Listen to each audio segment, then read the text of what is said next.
Good evening, everybody. My name is David Shaw, and I'm the Senior Vice President for the UFC. And I just want to start off by saying a fantastic night. Thank you to the City of Sao Paulo. Thank you to our fans. I thought it was a tremendous evening. The attendance was 10,265 for a sellout here in Sao Paulo, our third sellout of 2017. Performance of the night goes to performance bonuses go to Munoz and Brunson, and the fight of the night goes to Dos Santos and Griffin. I thought it was a tremendous night, barring for the Brazilian fans, the co-main and main event.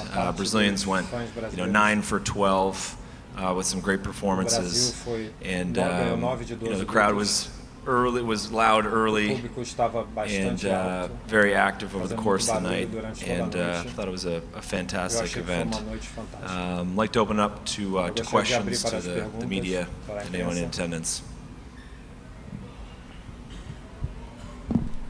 Hi, David.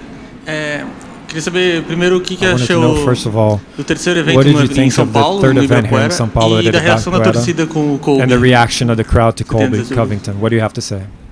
I mean, overall, I think the fan reactions throughout the course of the night were fantastic generally. Brazilian fans are obviously very intelligent, very knowledgeable about the sport, very scrutinizing. And generally it was loud and energetic and boisterous the whole time. In terms of the fan reactions with Covington fighting, there's no way for us to support any fans throwing items at any staff or any fighters. However, having said that, we are taking the situation with Covington very seriously. It's already being reviewed by our Code of Conduct committee. And it's something that we are not very happy about. David, you mentioned that you're going to review the situation. Are you going to review Colby's comments towards the Brazilians? And is he up to maybe getting punished, like Fabrício Verdun was recently for his comments to Tony Ferguson? Yeah, that's what we're going to review. There were a few of us this evening that weren't very happy with that, and it'll be reviewed. It's not for me to say at this point what could possibly happen, but we'll be reviewing it over the course of the weekend and Brazilian fighters ended 2017 without wins on the headlines of the events here in Brazil. Do you believe that this will make like a negative impact of UFC here in Brazil? Sorry, can you repeat the question, please? Brazilian fighters ended without wins at UFC Brazilian events here. Belfort against Gaston, Aldo Holloway, and now Machida against Brunson. Do you believe that this will make a negative impact for UFC here in Brazil? I need a bit of help with the question. I couldn't really understand you. I'm sorry, I couldn't hear. Do you think that the fact that Brazilians didn't win the main event in the co-main, does that have a negative effect for the UFC in Brazil? I mean, listen, it's obviously disappointing for fans when some of the beloved stars don't win. I mean, I understand that. I don't think that has a negative effect overall. I mean, if you think about some of the performances from some of the younger and more up-and-coming athletes that we are going to continue to support over the next couple of years, I think Brazilian fans have a lot to be optimistic about. I think Brazilian fans have a lot to be sort of thankful for. We've been working really hard on this. I'm not sure if you've seen some of the work that Big Nog has been doing with some of our younger fighters. The work around communications, work with fighters on their own personal brands, and also teaching them how to become successful stars. And so I think there is again a lot to be optimistic for in the future. Brazilian athletes. If you look at the performances from people like Marcelo Gong, and even Munoz was fantastic tonight. So I think there's a lot to look forward to. Ainda sobre o caso do Colby Still about Colby Covington. muitas vezes se promove a lot of times the fight is promoted and that's part of it before the fight, and afterwards the fighter usually has a different posture. What kind of punishments are possible for the athlete, and have you talked to him after this fight? Has he explained anything to you? No, I haven't spoken to him after the fight. I know he's been working with or dealing with our PR team, and that's fine. In terms of the punishments that are possible, this is actually a relatively new territory for us. I mean, take a look at Brunson and his post-fight. I mean, very respectful, and was immediately over to Lyoto to see how he was doing. So for us, we've got to go back and look at it. It's just not something we're proud of. And it's not something, our investment and our support of the Brazilian fans, Brazilian athletes, and the Brazilian market is steadfast and will continue. And I think in our opinion, it's just something that is uncalled for and inappropriate.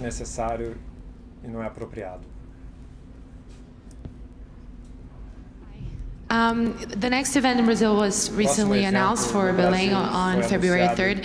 I guess I just wanted to hear from you the expectations for Brazil next year overall. Do we have an idea of how many events we can expect, and for the one we already have in Belém?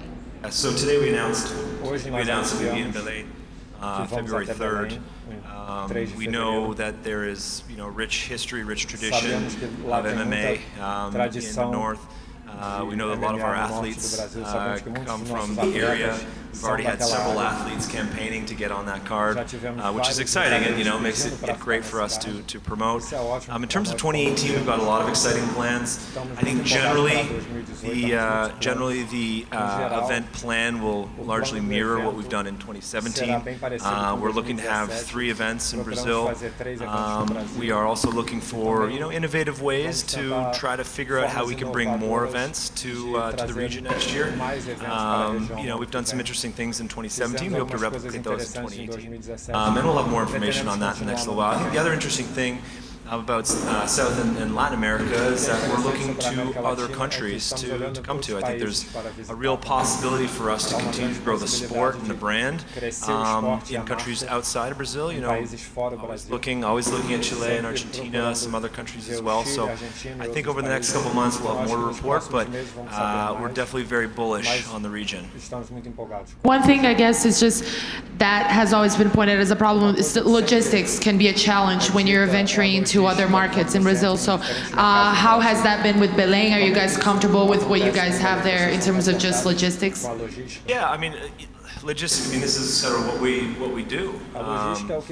Whether we're having an event, in Auckland or in Shanghai or in Winnipeg, Manitoba, Canada. I mean, there's lots of places that we go to, and we're never scared off by places that are maybe just a bit out of the way, or not cities. Population north of 20 million people. So for us, I think we do this stuff in our sleep, and there's a real reason for us to go, right? I mean, our business plan is to continue to connect with fans in a variety of places around the world with our content, with our athletes, and with our live events. And we'd be remiss if we didn't hit great cities like Belém with our sport. And it would be contradictory to what we're trying to do to build our sport.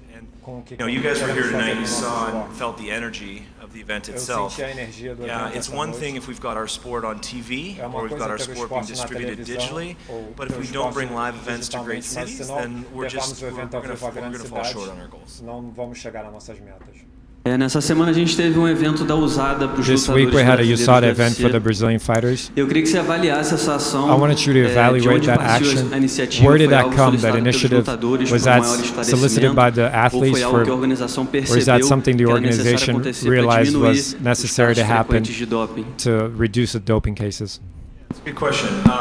So I guess the genesis of it is that athlete health and safety first and foremost is a massive priority for us, and we've had lots of conversations over the years on how do we make sure that the USADA program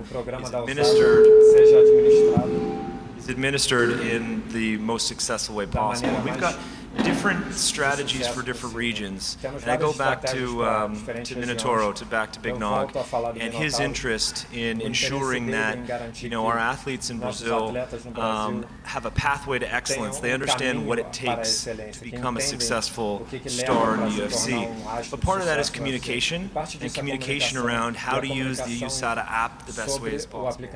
How to make sure that they're aware of the issues of contaminated substances. So I actually think it's a really fantastic initiative. It's something that we're probably going to replicate in a variety of different areas, but it shows you the importance of having a guy like Big Nog to communicate to the fighters. If I was doing it, it may not be as successful, but to have a guy with such a rich and accomplished history in the UFC and being such a good ambassador for our sport and for our brand, it's the perfect formula, really. Here. This is more of a broad question, not really about tonight. So I was wondering, because during the last couple of years, we've seen more and more fighters who become free agents, not really signing back with the UFC, and not just the ones who get cut. So are there any concerns from the UFC's part regarding that issue? And are there any measures you'd be planning to take on that?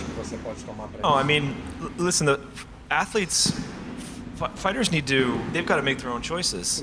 And if you get a fighter, like a Rory McDonald or a Gegard Mousasi, and they feel like they've run their course in the UFC, we're going to do our best to re-sign and to ensure that the best possible fighters are competing for our promotion. I mean, that's what we do.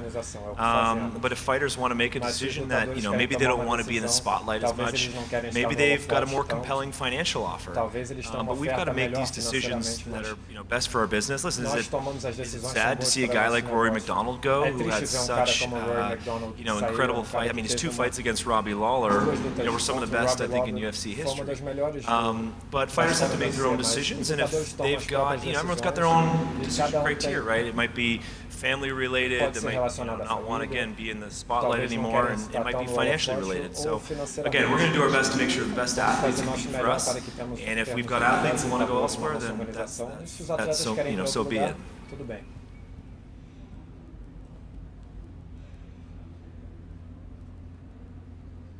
Great, thanks everybody. Have a good night.